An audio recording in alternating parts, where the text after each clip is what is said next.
ఇంటికి కూడా మనందరి ప్రభుత్వం అందించిన సంక్షేమము, అభివృద్ధి, ఈ పథకాలన్నీ కూడా కొనసాగాలని అడుగులు వేసే మనకు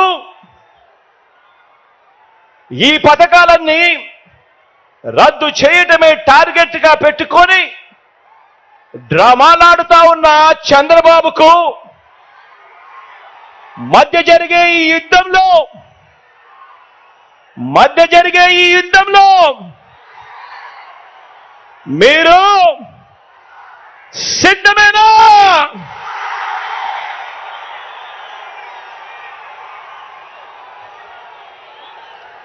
ఈ యుద్ధం పేదలొక వైపున ఉంటే, పెత్తందారులు మరో వైపున ఉండి ఈ యుద్ధం జరగబోతా ఉంది.